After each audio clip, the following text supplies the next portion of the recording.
Hello students, hope you all are well. This is Nisha Rizvi. So today we are going to learn some basic topic about semiconductor.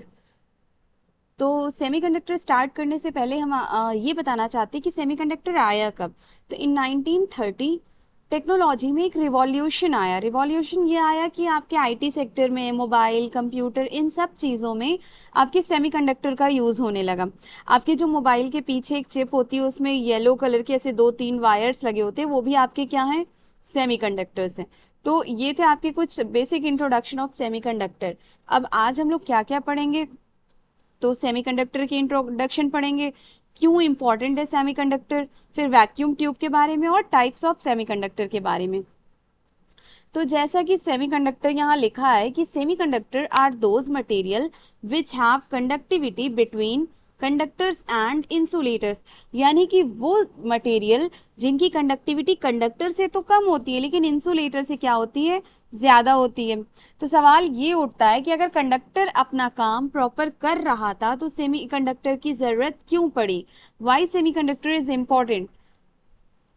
तो वजह यह है कि semiconductor के दो important properties होती, क्या, can control the number of charge carriers, मतलब इलेक्ट्रॉन एंड होल, क्या करता है ये, इलेक्ट्रॉन और होल को कंट्रोल कर सकता है। Can give unidirectional current without loss any energy, ये यूनिडायरेक्शनल करंट देता है विदाउट लॉस एनी एनर्जी। तो सेमीकंडक्टर में ऐसा क्या था, आप सबको याद होगा कि आपके घरों में जब आप छोटे छोटे रहे होंगे तो एलईडी नहीं बल्कि एक बल्ब लगता होगा। वो बल्ब क्या करता था, हीट प्रोड्यूस करता था, और हीट प्रोड्यूस होने की वजह से उसमें क्या होता था, एनर्जी आपकी लॉस होती थी। क्योंकि हम कंडक्टर में कंडक्टिविटी कंट्रोल नहीं कर पाते, उसमें बहुत सारे फ्री इलेक्ट्रॉन्स होते हैं जो मूव करते ही रहते हैं और हम वहाँ पे लॉस होता है। क्या होता था पहले कि जब आपके बल्ब वगैरह यूज़ होते थे तो वहाँ आप बहुत हाई पावर यूज़ करते थे, आपके उस टाइम जो इलेक्ट्रिसिटी बिल वगैरह भी होती थी बहुत ज़्यादा आती थी। लेकिन जब सेमीकंडक्टर बना तो हम लोगों ने एलईडी यूज़ करना स्टार्ट किया। एलईडी में आपका हीट लॉस नहीं होता, देन आपका एनर्जी भी लॉस नहीं होगा। तो यहाँ पे क्या होता था, आप पावर को स्टोर करते थे, ठीक है, यानी कि कम पावर लगता था, कम एनर्जी खर्च होती है। यानी कि अब इलेक्ट्रिसिटी बिल भी आप देखते होंगे पहले की कंपैरिजन में बहुत सही आने लगा। पहले हम लोग जो यूज़ करते थे सीआरटी टीवी वगैरह, वो बल्कि साइज में होती थी, वो भी हीट प्रोड्यूस करती थी एंड उसकी वजह से एनर्जी लॉस होता था, ठीक है। फिर आने लगी एलईडी टीवी, तो वहां पे क्या हुआ, अगेन हमारा हीट लॉस नहीं हुआ, हीट प्रोड्यूस नहीं हुआ तो एनर्जी भी लॉस नहीं हुई। तो आप देखते होंगे कि पहले के और अब के कंपैरिजन में जब से आप एलईडी टीवी है या एलईडी बल्ब यूज़ करने लगे हैं तो आपकी इलेक्ट्रिसिटी बिल भी कम होने लगा है। तो एक और सवाल आता है, क्या मतलब सेमीकंडक्टर के बनने से पहले ऐसी कोई चीज़ नहीं थी जो इस तरह का काम कर सके। तो ये सवाल का आंसर है थी। वो क्या था, वो था आपका vacuum tube. Before the discovery of semiconductors, these operations were performed by vacuum tube. ये ऑपरेशंस हम कैसे परफॉर्म करते थे, वैक्यूम ट्यूब से। इसमें हमारा एक ही डायरेक्शन में करंट फ्लो होती थी, कैथोड से एनोड। सेमीकंडक्टर भी यही करता है, यूनिडायरेक्शनल होता है और ये भी आपका यूनिडायरेक्शनल होता है। इसमें भी आप कंडक्टिविटी को कंट्रोल कर सकते हैं, जितनी ज़रूरत होगी उतना ही ये भी आपका कंडक्टिविटी कंट्रोल करता है। फिर बात आई जब ये अपना काम, अब वैक्यूम ट्यूब अगर सेमीकंडक्टर जैसा काम कर ही रहा था तो सेमीकंडक्टर क्यों बनाया गया। तो इसके कुछ डिसएडवांटेजेस थे वैक्यूम ट्यूब के, वो क्या थे, देखिए वो आपके डिसएडवांटेजेस क्या थे कि जैसा यहाँ पहले लिखा है बल्कि इन साइज, वो साइज में बड़ा होता है। अभी के जो आपके सेमीकंडक्टर्स हैं वो आप देखिए मोबाइल के पीछे लगे होते हैं, हर छोटी छोटी चिप में लगे होते हैं, लेकिन वैक्यूम ट्यूब क्या था, वो साइज में बल्की था। वैक्यूम क्रिएटर, उसके अंदर वैक्यूम क्रिएट करना पड़ता था और वैक्यूम क्रिएट करना अंदर थोड़ा टफ टास्क होता था। Operated at high power, high power पे ये ऑपरेट होता और हाई वोल्टेज पे ऑपरेट होता था। अब हाई पावर पे ऑपरेट हो रहा है यानी कि अगेन क्या हो रहा है, हमारा हीट प्रोड्यूस होगा ही होगा, और हीट प्रोड्यूस हुआ तो फिर हमें कुछ एनर्जी क्या मिलने लगी, लॉस होने लगी। और इसकी लाइफ लो होती थी, क्यों, क्योंकि हाई पावर था तो हीट प्रोड्यूस हो रही है, और हीट प्रोड्यूस हो रहा है तो यहाँ पर देखिए आपका एक फिलामेंट लगा होता है टंगस्टन का। जब हीट प्रोड्यूस होगा, जैसे आप पहले के घरों में जो बल्ब येलो वाला होता था उसमें एक फिलामेंट ये लगा होता था, जब बहुत ज़्यादा हीट हो जाती थी तो ये फिलामेंट बीच से टूट जाता था और क्या हो जाता था, फ्यूज हो गया, फ्यूज हो गया तो उसकी लाइफ खत्म। तो सेम ऐसे ही यहाँ पे भी सेम प्रोसीजर होगा, और अगर ये फ्यूज हो गया तो लाइफ क्या होगी, कम हो जाएगी, यानी कि लो लाइफ हो जाएगी, लेस रिलायबिलिटी होती है।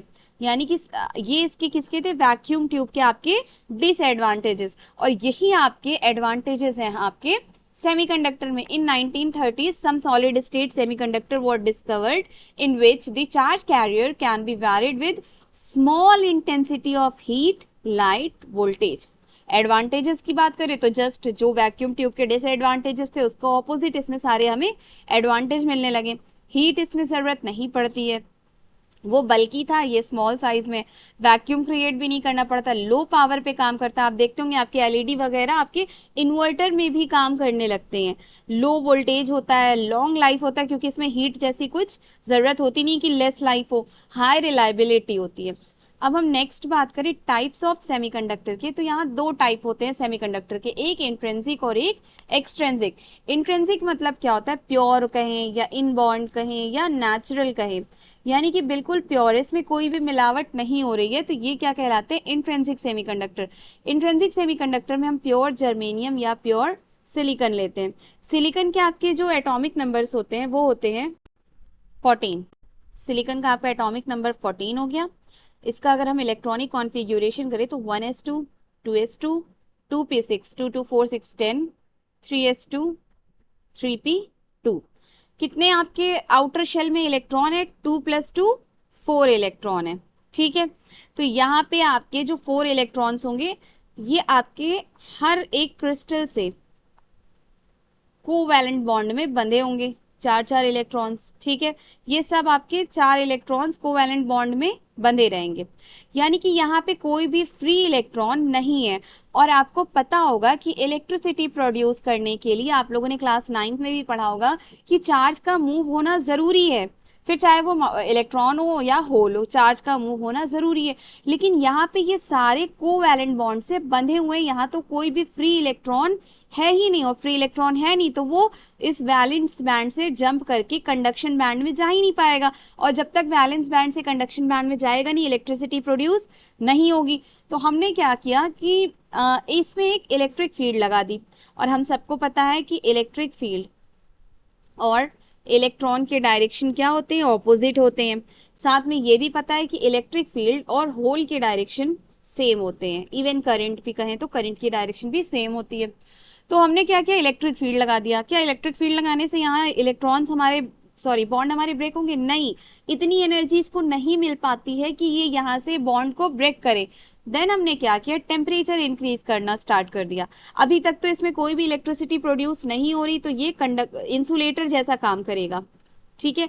हमने टेम्परेचर इंक्रीज किया, पहले 100 केल्विन दिया, नो इलेक्ट्रिसिटी, 200 केल्विन दिया, नो इलेक्ट्रिसिटी, 300 केल्विन मतलब जब रूम टेम्परेचर दिया 27 डिग्री सेल्सियस, तो एक बॉन्ड आपका ब्रेक हुआ, मान लिया ये वाला बॉन्ड ब्रेक हुआ। और एक बॉन्ड आपका जो ब्रेक होता है वो 10⁻28 एटम्स में, 10⁻28 एटम्स मतलब बहुत सारे इलेक्ट्रॉन हमें मिल गए। हमने मतलब मान लिया कि यहाँ से एक बॉन्ड जो ब्रेक हुआ, एक इलेक्ट्रॉन निकला यहाँ, अब उसको इतनी एनर्जी मिल गई बॉन्ड ब्रेक होने के बाद कि वो वैलेंस बैंड से कंडक्शन बैंड में आसानी से चला जाए। अब यहाँ से जब इलेक्ट्रॉन चला गया तो यहाँ क्या जनरेट हो गया, जैसे सपोज करिए यहाँ कोई एक इंसान बैठा हुआ है, फर्स्ट पर्सन, उठ करके वो यहाँ मान लीजिए कोई टेबल है यहाँ चला गया, तो ये जगह क्या हो गई, खाली हो गई, तो इसको हम लोग क्या कहते हैं, वैकेंसी। यानी कि अगर हम इसमें बात करें सेमीकंडक्टर में तो इसे हम क्या कहेंगे, होल। जब इलेक्ट्रॉन यहाँ गया तो यहाँ एक होल जनरेट हो गया। अब क्या हुआ कि यहाँ से फ्री इलेक्ट्रॉन्स तो चले गए, लेकिन इलेक्ट्रिक फील्ड की वजह से अंदर इतनी तो एनर्जी बन गई कि ये आपस में तो जरूर मूव कर लेंगे। लाइक अगर इलेक्ट्रिक फील्ड इस डायरेक्शन में है तो होल भी हमारे इसी डायरेक्शन में मूव होंगे। यहाँ से होल यहाँ आएगा तो यहाँ का इलेक्ट्रॉन यहाँ चला आएगा, फिर यहाँ से होल नीचे आएगा तो इलेक्ट्रॉन ऊपर। अब इतनी एनर्जी मिल गई कि ये यहाँ पे अंदर भी मूव करने लगे और फ्री इलेक्ट्रॉन्स कंडक्शन बैंड में भी चले गए। तो क्या हुआ कि आपका इलेक्ट्रिसिटी कंडक्ट हो गई। नेक्स्ट हम बात करें एक्सट्रिंसिक सेमीकंडक्टर की। तो इंट्रिंसिक सेमीकंडक्टर में ऐसी क्या ड्रॉबैक थी कि हमें एक्सट्रिंसिक सेमीकंडक्टर की जरूरत पड़ी। तो इंट्रिंसिक सेमीकंडक्टर में आप देख सकते हैं कि 300 केल्विन पे सिर्फ एक बॉन्ड ब्रेक हुआ है, ठीक है, यानी कि अभी भी बहुत ज़्यादा कंडक्टिविटी हमें नहीं मिल पा रही है। तो हमने क्या किया, इसमें एक इम्प्योरिटी। इंट्रिंसिक आपका प्योर था, हमने एक्सट्रिंसिक में क्या किया, आपके प्योर में एक इम्प्योरिटी को ऐड कर दिया, वो इम्प्योरिटी आपकी पेंटावैलेंट होनी चाहिए। तो हमने यहाँ पे एक फॉस्फोरस लिया, फॉस्फोरस का एटॉमिक नंबर होता है आपका 15, तो इसका इलेक्ट्रॉनिक कॉन्फ़िगरेशन क्या होगा, 1s2 2s2 2p6 3s2 3p3। तो यहाँ पे कितने आउटर शेल में इलेक्ट्रॉन मिल गए, 5, 2 और 3 5। तो देखिए चार तो आपस में इनसे कोवैलेंट बॉन्ड से जुड़े हुए, एक फ्री इलेक्ट्रॉन हमें ऑलरेडी यहाँ पर मिल गया। यहाँ पे देखिए एक भी फ्री इलेक्ट्रॉन नहीं था, हमें रूम टेम्परेचर पर एक बॉन्ड जब टूटा तब मिला। यहाँ ऑलरेडी हमें एक फ्री इलेक्ट्रॉन मिला है जो जंप करके आपका आराम से कंडक्शन बैंड में चला जाएगा।